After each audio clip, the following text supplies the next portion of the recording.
Hello दोस्तों, मेरा नाम है विकास और आप देख रहे हैं पाईफाई लर्निंग। लास्ट क्लास में हम simple stress and simple strain के बारे में डिस्कस कर रहे थे। उसी डिस्कशन को आगे बढ़ाते हैं। आज हम पढ़ते हैं इलास्टिक कांस्टेंट्स के बारे में। इलास्टिक कांस्टेंट्स की ज़रूरत क्यों पड़ी वो हम देख लेते हैं पहले।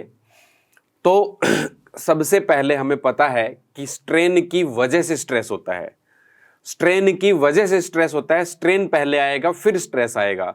तो हमें पहले स्ट्रेन को पढ़ना चाहिए, बट हम स्ट्रेन को पहले नहीं पढ़ते हैं। क्यों नहीं पढ़ते हैं? क्योंकि स्ट्रेन की वैल्यू फाइंड आप एक्सपेरिमेंटली कर सकते हो, एक्सपेरिमेंटली या प्रैक्टिकली कर सकते हो। जैसे आपने लोड लगाया, वहां पे आप उसमें देख लो कि चेंज इन लेंथ कितना आया है और ओरिजिनल लेंथ क्या है। Change in length bye original length करके हम स्ट्रेन की वैल्यू फाइंड कर सकते हैं।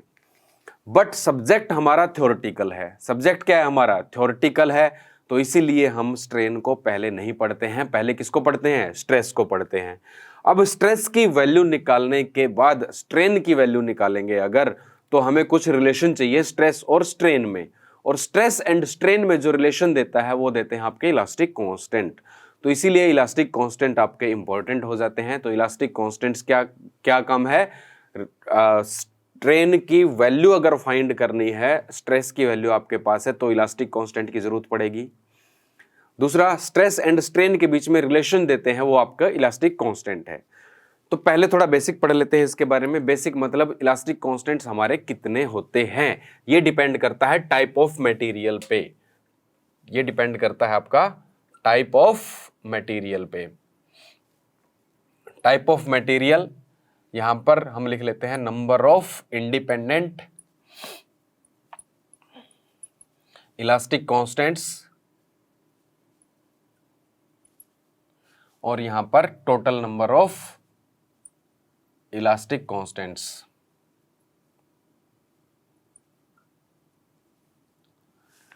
देखो, हम मान के चलेंगे कि होमोजीनियस है सारे के सारे मटेरियल, तो सबसे पहले होमोजीनियस भी है और आइसोट्रोपिक भी है। होमोजीनियस एंड आइसोट्रोपिक मटेरियल के लिए दो आपके पास इंडिपेंडेंट इलास्टिक कांस्टेंट होते हैं और टोटल होते हैं चार। चार कौन कौन से? E, G, K and mu. E Young's modulus, G modulus of rigidity, K bulk modulus and mu आपका पॉइजन्स रेशो। जिसमें से दो कौन से? ई एंड म्यू आपके जो होते हैं वो इंडिपेंडेंट होते हैं। इंडिपेंडेंट का मतलब ये है कि अगर इन दो की वैल्यू पता है तो बाकी दो की वैल्यू जी एंड के की वैल्यू हम फाइंड कर सकते हैं। अगर इन दो की वैल्यू पता है तो बाकी दो की वैल्यू हम फाइंड कर सकते हैं। तो दो इंडिपेंडेंट होंगे और टोटल होंगे चार। ये हुए आइसोट्रोपिक मटेरियल के लिए। दूसरा आता है orthotropic. Orthotropic, homogeneous and orthotropic material के लिए इलास्टिक कांस्टेंट्स होते हैं 9। नंबर ऑफ इंडिपेंडेंट होते हैं 9 और टोटल होते हैं 21 इलास्टिक कांस्टेंट होते हैं ऑर्थोट्रोपिक मटेरियल के लिए, जिसमें से 9 की वैल्यू अगर पता हो तो बाकी की वैल्यू हम निकाल सकते हैं। 9 इंडिपेंडेंट होते हैं। और अनआइसोट्रोपिक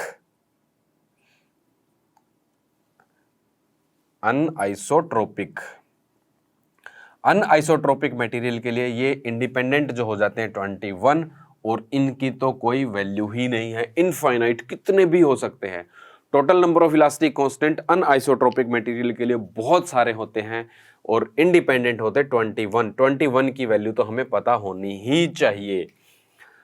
तो इसीलिए सोम जो पढ़ते हैं हम, सोम में सबसे पहले एजम्पशन जब पढ़ा था, पहला एजम्पशन यही था कि material should be homogeneous and isotropic, क्योंकि हम सोम में सिर्फ ये चार ही इलास्टिक कांस्टेंट्स पढ़ते हैं।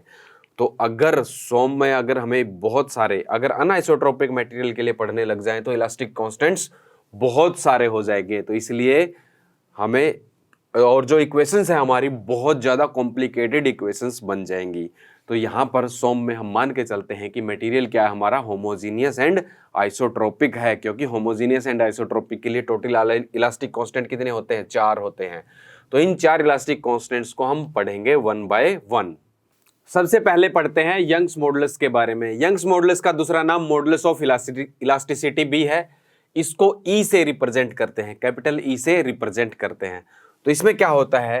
देखो, विद इन इलास्टिक लिमिट के अंदर, बट मोर प्रिसाइजली अब सोम में पढ़ रहे हैं हम, तो within proportional limit. Proportional limit के अंदर stress is directly proportional to strain. Proportional limit के अंदर स्ट्रेस जो है डायरेक्टली प्रोपोर्शनल टू स्ट्रेन होता है। अब प्रोपोर्शनल लिमिट का मतलब क्या है वो देखते हैं। अगर आप स्ट्रेस वर्सेस स्ट्रेन का डायग्राम बनाएंगे तो बिल्कुल एक यहाँ पे स्टार्टिंग में स्ट्रेट लाइन और फिर थोड़ी सी कर्व कर्व कर्व और इसके बाद आगे कुछ भी हो सकता है। जहां तक ये स्ट्रेट लाइन है, जहां तक स्ट्रेस और स्ट्रेन के ग्राफ में ये स्ट्रेट लाइन है, उस पॉइंट को बोलते हैं प्रोपोर्शनल लिमिट। और कुछ जहां से वो मटेरियल अगर लोड हटा देंगे तो वापस अपनी original shape and size regain कर लेगा, उस पॉइंट को बोलेंगे हम इलास्टिक लिमिट। इलास्टिक लिमिट तक अगर हम लोड लगा के हटा देंगे तो material original shape and size में आ जाएगा, उसको बोलते हैं इलास्टिक लिमिट। तो प्रोपोर्शनल लिमिट से थोड़ा सा ऊपर होता है इलास्टिक लिमिट वाला पॉइंट। तो प्रोपोर्शनल लिमिट होगी वहां तक स्ट्रेट लाइन होगी, और स्ट्रेट लाइन जब तक होगी वहीं तक stress is directly proportional to strain होगा। Stress is directly proportional to strain within elastic limit, proportional limit. तो प्रोपोर्शनलिटी साइन को हटाने के लिए यहां पर आता है कांस्टेंट, और वही कांस्टेंट होता है आपका यंग्स मॉडुलस। तो यहां पर यंग्स मॉडुलस की वैल्यू निकालोगे तो स्ट्रेस डिवाइड बाय स्ट्रेन, ये आएगी आपके पास यंग्स मॉडुलस की वैल्यू। या इसको ऐसे भी लिख सकते हो, यहां पर 2 पॉइंट ले लो, एक यहां पर एक यहां पर, ये 1 और ये 2। इस टाइप से अगर आप देखोगे तो यहां पर एक्चुअल में क्या है एप्सिलॉन 1 और यहां पर क्या है एप्सिलॉन 2।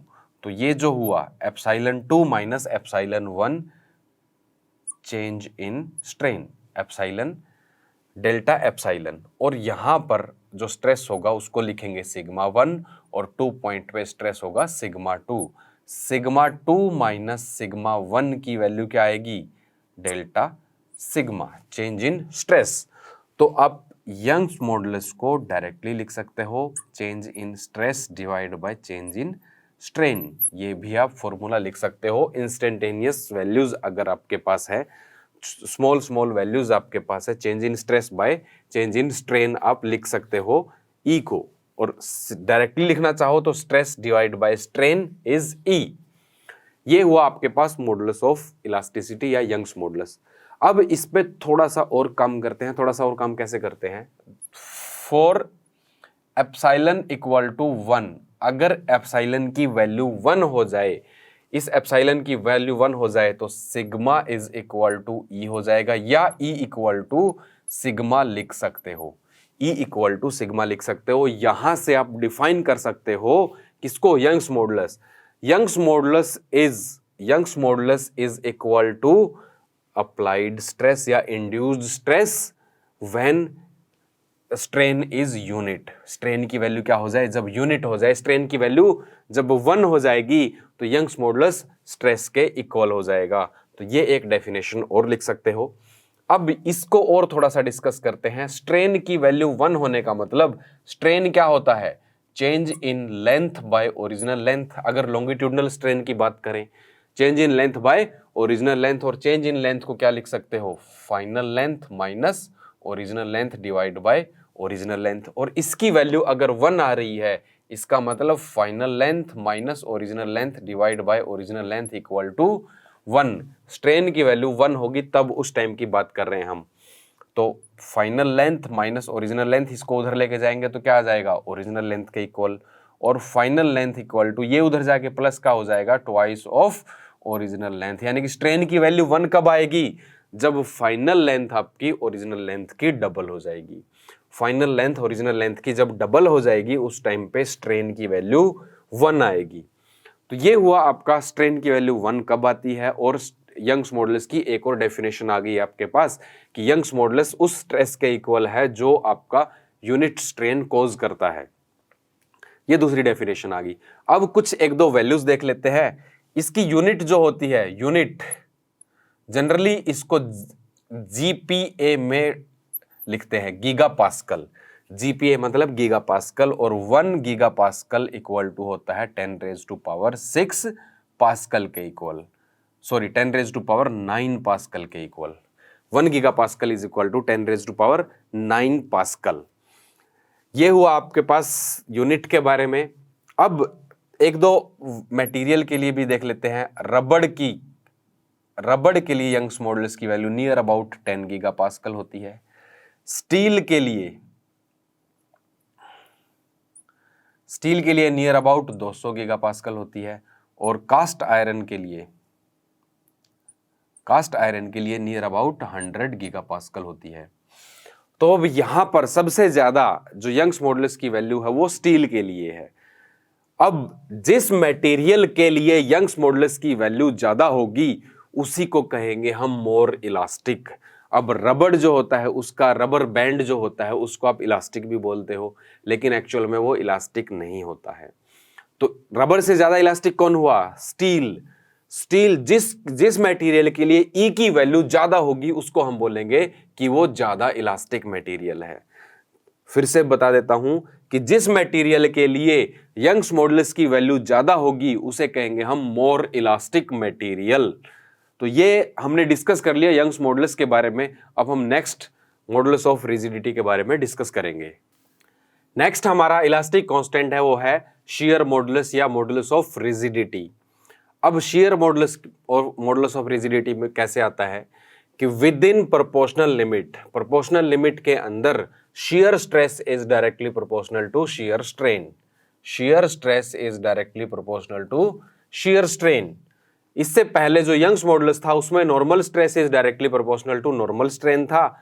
यहां पर shear stress is directly proportional to shear strain है। और प्रोपोर्शनलिटी साइन को हटाने के लिए हमें जरूरत पड़ती है शियर मॉडुलस की, यानी कि शियर मॉडुलस आप कह सकते हो कि टाउ डिवाइड बाय गामा, या shear stress divide by shear strain.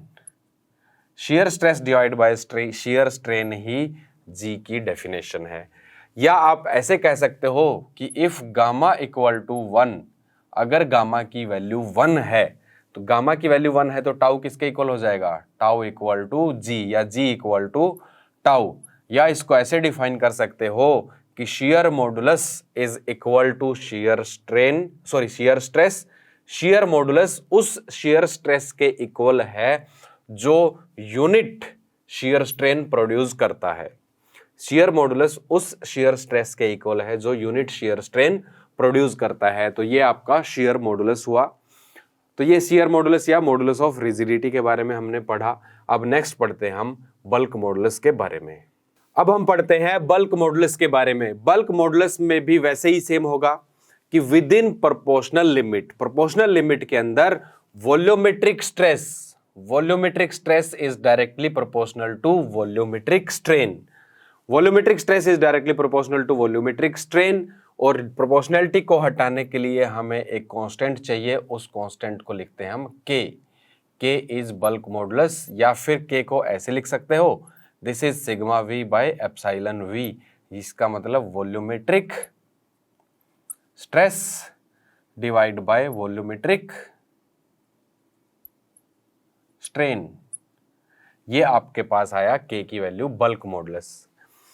अब वॉल्यूमेट्रिक स्ट्रेस का मतलब क्या है ये समझ लेते हैं। वॉल्यूमेट्रिक स्ट्रेस का मतलब क्या है? देखो, सपोज करो इस टाइप से एक पॉइंट है,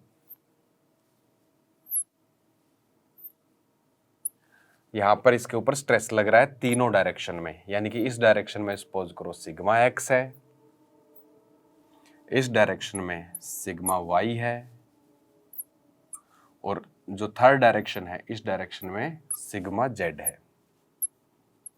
इस टाइप से इसको बोलते हैं try axial loading. Try axial loading में तीनों डायरेक्शन में स्ट्रेस होगा। बट अगर इसमें भी स्पेशल केस है, अगर सिग्मा एक्स की वैल्यू और सिग्मा वाई की वैल्यू और सिग्मा जेड की वैल्यू तीनों सेम हो जाए, अगर तीनों डायरेक्शन में सेम स्ट्रेस लगे, सिग्मा एक्स सिग्मा वाई और सिग्मा जेड सेम लगे, और टेंसाइल है तो तीनों टेंसाइल हो, और कंप्रेसिव है तो तीनों कंप्रेसिव हो, तब इसको बोलते हैं, किसके इक्वल है ये? Volumetric stress. इसी को बोलते हैं वॉल्यूमेट्रिक स्ट्रेस। और इसकी वैल्यू सिग्मा एक्स और सिग्मा वाई सिग्मा जेड तीनों के इक्वल होगी। इस कंडीशन को बोलते हैं हाइड्रोस्टैटिक। जब ये तीनों इक्वल हो जाएंगे तब इसको कहेंगे hydrostatic state of stress. Hydrostatic क्यों बोला? सर स्टैटिक कंडीशन में जब फ्लूइड होता है, हाइड्रो किससे रिलेटेड है? फ्लूइड से। हाइड्रो जो है फ्लूइड से रिलेटेड है। हाइड्रो का मतलब फ्लूइड और स्टैटिक मतलब स्टैटिक कंडीशन में जब फ्लूइड फ्लो नहीं कर रहा। स्टैटिक कंडीशन में जब फ्लूइड होता है तो एक पॉइंट पे जब हम चेक करते हैं उस फ्लूइड के अंदर, तो इस डायरेक्शन में, तीनों डायरेक्शन में, एक्स वाई जेड तीनों डायरेक्शन में उस पॉइंट पे सेम प्रेशर एक्ट कर रहा होता है। तो इसलिए वहीं से वर्ड उठाया है हाइड्रोस्टैटिक स्टेट ऑफ स्ट्रेस, या इसका दूसरा भी नाम है this is spherical state of stress. Spherical state of stress या हाइड्रोस्टैटिक स्टेट ऑफ स्ट्रेस कहीं लिखा जाए तो उसका मतलब है वॉल्यूमेट्रिक स्ट्रेस एक्ट कर रहा है इसके ऊपर। कौन सा स्ट्रेस एक्ट कर रहा है? Volumetric stress. और इसमें अगर कंप्रेसिव है तो तीनों कंप्रेसिव आएंगे, अगर टेंसाइल है तो तीनों टेंसाइल आएंगे, एक्स डायरेक्शन में भी, वाई डायरेक्शन में भी और जेड डायरेक्शन में भी। तो उस टाइम पे इसको बोलते हैं हाइड्रोस्टैटिक स्टेट ऑफ स्ट्रेस, और उस टाइम पे जो स्ट्रेस की वैल्यू होती है उसको बोलते हैं वॉल्यूमेट्रिक स्ट्रेस के इक्वल आएगी वो वैल्यू। वो वैल्यू किसके इक्वल आएगी? वॉल्यूमेट्रिक स्ट्रेस के इक्वल। अब एक और चीज यहां पर डिस्कस कर लेते हैं, सेम जैसे हमने पहले किया था कि अगर वॉल्यूमेट्रिक स्ट्रेन की वैल्यू 1 हो जाए, अगर वॉल्यूमेट्रिक स्ट्रेन की वैल्यू 1 हो जाए तो इसका मतलब जी की वैल्यू किसके इक्वल आएगी? वॉल्यूमेट्रिक स्ट्रेस के इक्वल। सॉरी जी नहीं के, सॉरी के की वैल्यू किसके इक्वल आएगी? वॉल्यूमेट्रिक स्ट्रेस के इक्वल। तो के को हम ऐसे भी डिफाइन कर सकते हैं कि बल्क मॉडुलस उस वॉल्यूमेट्रिक स्ट्रेस के इक्वल है जिसकी वजह से यूनिट वॉल्यूमेट्रिक स्ट्रेन प्रोड्यूस होता है, जिसकी वजह से वॉल्यूमेट्रिक स्ट्रेन 1 या यूनिट वॉल्यूमेट्रिक स्ट्रेन प्रोड्यूस होता है, उस वॉल्यूमेट्रिक स्ट्रेस की वैल्यू किसके इक्वल आएगी? के इक्वल, बल्क मॉडुलस के इक्वल। और लगभग सारे मॉडुलस जो है अभी तक जो हमने तीनों पढ़े हैं, यंग्स मॉडुलस भी, शेयर मॉडुलस भी और बल्क मॉडुलस भी, के की वैल्यू, ई की वैल्यू एंड जी की जो यूनिट है तीनों की सेम है, जीपीए ही रहेगी। लगभग आपको जीपीए में ही यूनिट आपको गिवन होगी या मेगा पास्कल में गिवन होगी, गीगा पास्कल में गिवन होगी या मेगा पास्कल में गिवन होगी। और 1 मेगा पास्कल की वैल्यू इक्वल होती है 10⁻⁶ पास्कल के इक्वल। इसको हम पहले भी डिस्कस कर चुके हैं। 1 गीगा पास्कल जो होता है वो 10⁻⁹ पास्कल होता है, और 1 किलो पास्कल वो होता है 10⁻³ पास्कल के इक्वल। ये हम चीजें डिस्कस कर चुके हैं पहले ही। तो ये हमने थोड़ा सा पढ़ा बल्क मॉडुलस के बारे में। थोड़ा और देख लेते हैं इसमें कि अगर फ्लूइड हो, फ्लूइड के केस में, फ्लूइड के केस में स्ट्रेस जो है वो क्या होता है? स्ट्रेस नहीं होता, वहां पर क्या होता है? प्रेशर होता है। तो फ्लूइड के केस में जब के की वैल्यू लिखोगे, फ्लूइड के केस में के की वैल्यू लिखोगे तो इस वॉल्यूमेट्रिक स्ट्रेस की जगह क्या लिखोगे? प्रेशर लिखोगे। वॉल्यूमेट्रिक स्ट्रेस की जगह प्रेशर लिखोगे, और डिवाइड बाय वॉल्यूमेट्रिक स्ट्रेन है, यानी कि change in volume by original volume, तो वॉल्यूम ऊपर लिख लेते हैं, change in volume by original volume, ये आपके पास हो जाएगा के की वैल्यू। और यहां पर फ्लूइड के लिए नेगेटिव साइन लगाते हैं हम। फ्लूइड के लिए क्या लगाते हैं? नेगेटिव साइन लगाते हैं। अब नेगेटिव साइन क्यों लगाते हैं? क्योंकि फ्लूइड, आपने सुना होगा कि फ्लूइड कंप्रेसिबल होते हैं। ऐसा सुना है कि फ्लूइड को पकड़ के खींच दिया? नहीं, फ्लूइड में कभी भी टेंसाइल फोर्स एक्ट नहीं करता या टेंसाइल स्ट्रेस एक्ट नहीं करता। फ्लूइड में हमेशा कंप्रेसिव प्रेशर ही एक्ट करता है। प्रेशर जो है, प्रेशर आप लगाओगे तो कंप्रेस होगा। प्रेशर लगा के आप फ्लूइड को खींच नहीं सकते हो, कंप्रेस कर सकते हो। तो फ्लूइड जो है नेगेटिव साइन क्यों बता रहा है? क्योंकि वो एक ही डायरेक्शन में कंप्रेसिव प्रेशर ही लगेगा हमेशा, इसलिए नेगेटिव, यानी कि वॉल्यूम में चेंज जो होगा वो नेगेटिव होगा, और नेगेटिव क्या हो जाएंगे? पॉजिटिव। के की वैल्यू पॉजिटिव आएगी, उसकी टेंशन मत लो, के नेगेटिव नहीं आएगा, के पॉजिटिव आएगा, बट यहां पर चेंज इन वॉल्यूम नेगेटिव हो जाएगा, और ये नेगेटिव क्या हो जाएंगे? पॉजिटिव हो जाएंगे। अब अगर फ्लूइड इनकंप्रेसिबल हो, आपने फोर्स लगाया इसके ऊपर लेकिन फ्लूइड कंप्रेस नहीं हो रहा, इनकंप्रेसिबल फ्लूइड के लिए, इनकंप्रेसिबल फ्लूइड के लिए, जब वो फ्लूइड कंप्रेस नहीं हुआ, ऐसे जब कंप्रेस कर रहे हो लेकिन कंप्रेस नहीं हुआ, फोर्स लगा रखा आपने, प्रेशर लगा रखा, कंप्रेस नहीं हुआ, अगर कंप्रेस नहीं हुआ तो वॉल्यूम में कोई चेंज नहीं होगा। तो यानी कि कंप्रेसिबल फ्लूइड, इनकंप्रेसिबल फ्लूइड के लिए डेल्टा वी की वैल्यू क्या हो जाएगी? 0। इनकंप्रेसिबल फ्लूइड के लिए डेल्टा वी की वैल्यू 0 हो जाएगी, और 0 पुट करोगे यहां पर के की वैल्यू माइनस Vp/0 और 1/0 होता है इन्फिनिटी, यानी कि इनकम्प्रेसिबल फ्लूइड के लिए के की वैल्यू क्या आती है? इन्फिनिटी। के अगर इन्फिनिटी आ जाए किसी फ्लूइड के लिए तो हम उसे कहेंगे इनकम्प्रेसिबल फ्लूइड। तो ये हमने बल्क मॉडुलस के बारे में थोड़ा सा पढ़ा, थोड़ा फ्लूइड भी हमने इसमें ले लिया कि फ्लूइड में के की वैल्यू कैसे होती है। तो अब हमारा जो नेक्स्ट और लास्ट हमारा इलास्टिक कांस्टेंट है वो है पॉइजन्स रेशियो। अब हम पढ़ते हैं हमारे लास्ट के इलास्टिक कांस्टेंट्स के बारे में, पॉइजन्स रेशियो। तो पॉइजन्स रेशियो को डिफाइन कैसे करेंगे कि within proportional limit, proportional limit के अंदर, within proportional limit lateral strain is directly proportional to longitudinal strain. Actual में लेटरल स्ट्रेन को निकालने के लिए हमने अभी तक कोई भी इलास्टिक कांस्टेंट नहीं पढ़ा है। तो लेटरल स्ट्रेन अगर निकालना हो तो म्यू आपको बताएगा लेटरल स्ट्रेन कैसे निकालेंगे। तो यानी कि म्यू की वैल्यू एक्चुअल में क्या होती है? लेटरल स्ट्रेन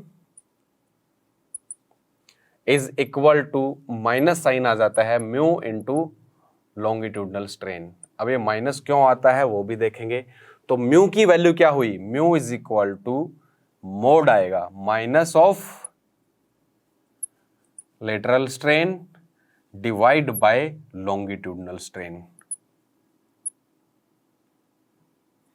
अब माइनस साइन इसलिए आता है क्योंकि आपको पता है लॉन्गिट्यूडनल अगर पॉजिटिव हो तो लेटरल नेगेटिव आएगा, तो एक नेगेटिव साइन आएगा और नेगेटिव क्या हो जाएगा? पॉजिटिव हो जाएगा। म्यू की वैल्यू नेगेटिव नहीं होगी, म्यू की वैल्यू कभी नेगेटिव नहीं होती है। या आपका लॉन्गिट्यूडनल अगर नेगेटिव है तो ये पॉजिटिव आएगा, यानी कि एक नेगेटिव साइन आएगा और उस नेगेटिव को कैंसिल करने के लिए एक और नेगेटिव साइन है। म्यू की वैल्यू कभी भी नेगेटिव नहीं होती है। तो म्यू क्या है आपका? Lateral strain by longitudinal strain. Let's suppose करो एक्स डायरेक्शन को आपने क्या ले रखा है? सपोज कर लेते हैं एक्स डायरेक्शन आपने लॉन्गिट्यूडनल डायरेक्शन ले रखी है, लॉन्गिट्यूडनल डायरेक्शन। अगर एक्स आपकी लॉन्गिट्यूडनल डायरेक्शन है तो आप यहां पर बाकी दो कौन सी होगी? एक तो y होगी लेटरल डायरेक्शन में बाय एप्सिलॉन एक्स, या फिर एक और डायरेक्शन होगी epsilon Z by epsilon x. नीचे लॉन्गिट्यूडनल आएगा, ऊपर लेटरल आएगा। लेटरल कौन से आएंगे? दो आएंगे। अगर x लॉन्गिट्यूडनल है तो लेटरल में दो कौन कौन से होंगे? एक y डायरेक्शन में और एक z डायरेक्शन में। अब इसको सपोज कर लेते हैं हमारे पास एक इस टाइप से क्या है? एक रोड है और आपने यहां पर लोड लगा रखा है। इस लोड लगाने की वजह से क्या हुआ? सपोज कर लेते हैं ये आपके पास x डायरेक्शन है, ये y डायरेक्शन है और ये z डायरेक्शन है। इस लोड की वजह से इसका डायमीटर जो होगा वो थोड़ा सा डिक्रीज होगा और लेंथ क्या होगी? इंक्रीज होगी। इस टाइप से सपोज कर लेते हैं ये बन गया आपके पास ये आपके पास आई final length, this is final length, और यहां से लेके यहां तक क्या थी? Original length. ये जो पहले डायमीटर था वो था आपके पास ओरिजिनल डायमीटर, और अब जो डायमीटर आया वो क्या आया? Final diameter. अब डायमीटर अगर ये लेंथ आप इसको x डायरेक्शन में लेते हो तो जो y डायरेक्शन में भी डायमीटर रहेगी और z डायरेक्शन में भी डायमीटर रहेगी। तो इस केस के लिए आप एप्सिलॉन x की वैल्यू क्या लिख सकते हो? Change in length bye original length, या फिर final length minus original length bye original length. और एप्सिलॉन y और वही एप्सिलॉन z आएगा क्योंकि डायमीटर है तो x डायरेक्शन y डायरेक्शन में भी डायमीटर होगी और z डायरेक्शन में भी डायमीटर होगी। इस टाइप से आप देख सकते हो दोनों की वैल्यू क्या आएगी? Change in diameter by original diameter, और चेंज इन डायमीटर को क्या लिख सकते हो? Final diameter minus original diameter divide by original diameter. तो ये आपके पास आ जाएगा y डायरेक्शन में और z डायरेक्शन में, दोनों डायरेक्शन में स्ट्रेन। तो इस फॉर्मूले में आप पुट कर सकते हो ये चीजें, तो आपसे यहां से म्यू की वैल्यू पता चल जाएगी। या ये कह सकते हो कि अगर आपके पास ये अवेलेबल है और ये निकालना है तो आप यहां से निकाल सकते हो म्यू की वैल्यू अगर आपके पास पता है तो। म्यू की एक दो वैल्यू लिख लेते हैं। म्यू कॉर्क के लिए होता है 0।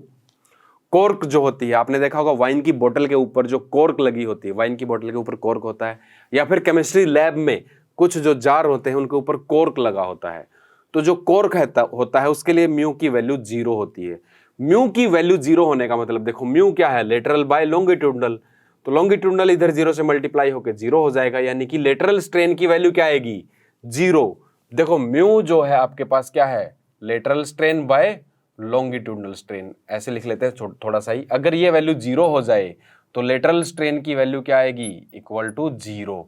और लेटरल स्ट्रेन 0 होने का मतलब लॉन्गिट्यूडनल स्ट्रेन कुछ भी हो, आप उसको ऐसे प्रेस करोगे, अगर कॉर्क को ऐसे प्रेस करोगे और सिलेंड्रिकल शेप में है तो इस डायरेक्शन में जो डायमीटर है उसमें कोई चेंज नहीं होगा, उस डायरेक्शन में कोई चेंज नहीं होगा, यानी कि लेटरल डायरेक्शन में स्ट्रेन नहीं आएगा। अगर लेटरल डायरेक्शन में स्ट्रेन नहीं आएगा तो उसके लिए क्या होगी, वैल्यू म्यू की 0 होगी। अब एक और म्यू कंक्रीट, कंक्रीट के लिए म्यू की वैल्यू नियर अबाउट 0.1 होती है।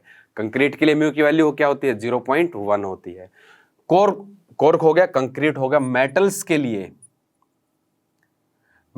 लिए म्यू की वैल्यू होती है 1/4 से लेके 1/3 तक, या 1/4 का मतलब 0.25 से लेके 0.33 तक। तो ये वाली वैल्यू होती है मेटल्स के लिए। एक और रबड़ के लिए म्यू, रबर के लिए म्यू की वैल्यू होती है 0.5, और जिस मटेरियल के लिए 0.5 या 1/2 वैल्यू हो जाए उसको बोलते हैं हम परफेक्टली प्लास्टिक मटेरियल। अगर म्यू की वैल्यू 0.5 है या 1/2 है उसको हम बोलेंगे परफेक्टली प्लास्टिक मटेरियल, क्योंकि उस केस में चेंज इन वॉल्यूम की वैल्यू 0 आ जाती है। और म्यू की वैल्यू 1/2 होने से चेंज इन वॉल्यूम 0 कैसे आ जाता है वो हम डिस्कस करेंगे नेक्स्ट क्लास में। वो आपको पता चल जाएगा कि म्यू की वैल्यू अगर 1.2 है तो चेंज इन वॉल्यूम क्या आएगा, 0 आएगा। तो चेंज इन वॉल्यूम अगर 0 है, वॉल्यूम में कोई चेंज नहीं हो रहा है, आप कंप्रेस कर रहे हो, वॉल्यूम में कोई चेंज नहीं हो रहा है, तो मतलब वो मटेरियल क्या है, इलास्टिक नहीं है, वो कंप्रेसिबल नहीं है, कंप्रेस नहीं हो रहा, उसके वॉल्यूम में कोई चेंज नहीं हो रहा, तो वो क्या है, वो मटेरियल इलास्टिक नहीं है। वो क्या है, परफेक्टली प्लास्टिक मटेरियल है, इलास्टिक रीजन में उसमें कोई वॉल्यूम में चेंज नहीं हो रहा है। तो हमें पता है कि इलास्टिक रीजन में क्या होता है, वॉल्यूम में चेंज होता है, और इलास्टिक रीजन नहीं आएगा उसमें, तो इसीलिए वो मटेरियल क्या है, परफेक्टली प्लास्टिक मटेरियल है। तो रबड़ जो है, जिसको आप नाम से इलास्टिक से जानते हो कि इलास्टिक होता है, एक्चुअल में सोम में वो क्या हो जाता है, प्लास्टिक मटेरियल हो जाता है, वो परफेक्टली प्लास्टिक मटेरियल है। तो ये आज हमने डिस्कस किया इलास्टिक कांस्टेंट्स के बारे में। नेक्स्ट लेक्चर में इन कांस्टेंट्स का आपस में क्या रिलेशन होता है वो हम डिस्कस करेंगे नेक्स्ट लेक्चर में। तो आज के लेक्चर में इतना ही, मिलते हैं नेक्स्ट लेक्चर में। Thank you so much for watching.